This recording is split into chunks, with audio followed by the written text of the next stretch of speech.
It's not just loud, it's overwhelming, a deep, endless roar that vibrates through your bones like the planet itself is tearing open. Niagara Falls doesn't feel like water crashing downward. It feels like gravity screaming.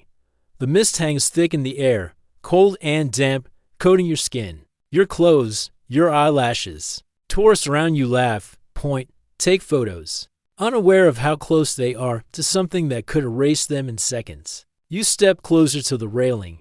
Maybe it's curiosity. Maybe it's overconfidence.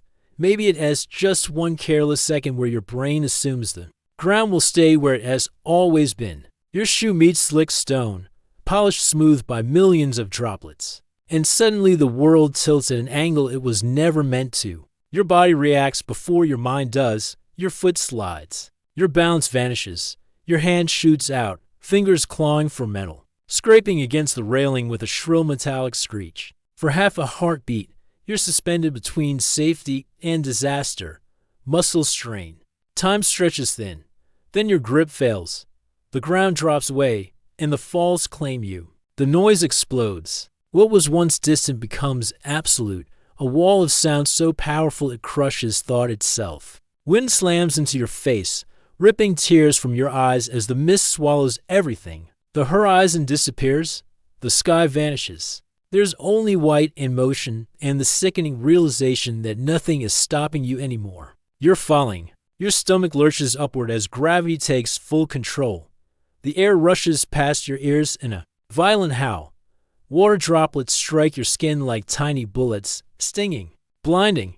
Your arms flail uselessly, reaching for something that doesn't exist. You try to scream, but the sound is torn apart the instant it leaves your mouth, devoured by the roar of millions of gallons of water collapsing into the river below. Your brain floods with thoughts all at once, memories, regrets, disbelief. This wasn't supposed to happen. People don't just fall into Niagara Falls. It's a landmark, a backdrop, a place you visit and leave, not a place you disappear into. The drop feels endless. Seconds stretch into something much longer as your body accelerates. The mist thickens, turning the world into a blinding void. You catch brief flashes of dark water beneath you, churning violently, rising faster than you're comfortable imagining. Then everything collides. The impact is brutal. The water hits you with the force of solid ground, driving the air violently from your lungs. Pain erupts everywhere at once, sharp, dull, crushing, as your body is slammed downward. Your spine compresses, your legs buckle, your head snaps back, and white-hot stars burst across your vision. As freezing water floods your mouth and nose, you don't sink, you're forced. Thousands of tons of water crash down on top of you, hammering you deeper, spinning you violently. There is no control, no orientation. Your body tumbles end over end, limbs flung in every direction. The pressure squeezes your chest until it feels like it might collapse inward. Your lungs burn instantly. You try to breathe, but every inhale drags in icy water instead of air. Panic surges, primal and overwhelming. Your arms move without direction, slapping against invisible currents. Your legs kick, but the water is too powerful, dragging you wherever it wants. Your eyes snap open instinctively. All you see is white, foam, and bubbles surround you, erasing any sense of up or down. The cold bites deep, shocking your system, numbing your skin. Your muscles begin to weaken as oxygen vanishes, movements growing slower, sloppier. Just when the pressure feels unbearable. When darkness begins creeping in at the edges of your vision, the current shifts violently. You're thrown sideways. The crushing downward force releases its grip, and suddenly your body is rocketing upward. You burst through the surface in an explosion of spray and foam, gasping uncontrollably. Air floods back into your lungs like fire, triggering violent coughing that bends your body in half. But relief is short-lived, because you're still in the river. The lower Niagara River is furious. Fast and merciless, waves slam into you from every direction, dragging you under again and again. Each time you surface, it has only for a second or two, just long enough to snatch a breath before the water claims you again. Your body is already damaged. Bruises bloom beneath your skin. Something in your shoulder burns every time you move it. Your legs feel heavy, unresponsive, like they're lagging behind your thoughts.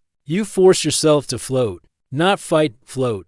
You angle your body with the current, letting the river pull you downstream while you focus on staying alive. The roar of the falls fades behind you, replaced by the relentless rush of water racing away from the brink. The shoreline appears and disappears between waves, always farther than it looks. The cold wraps around you tighter now, seeping into your muscles, slowing everything down. Your fingers feel stiff, your toes numb, your thoughts start to blur at the edges. Then the river changes. Again, the smooth current fractures into chaos. Dark shapes rise ahead, rocks, jagged and unforgiving.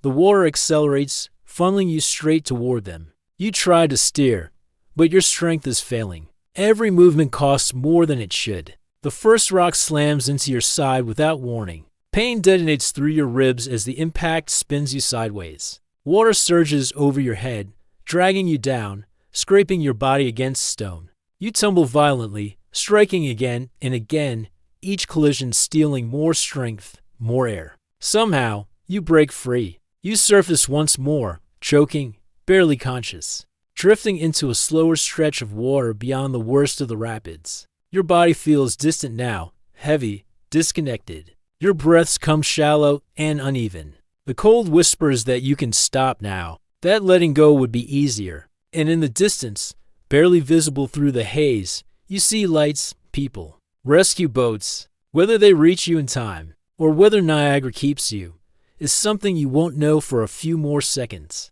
And those seconds matter more than anything you've ever experienced.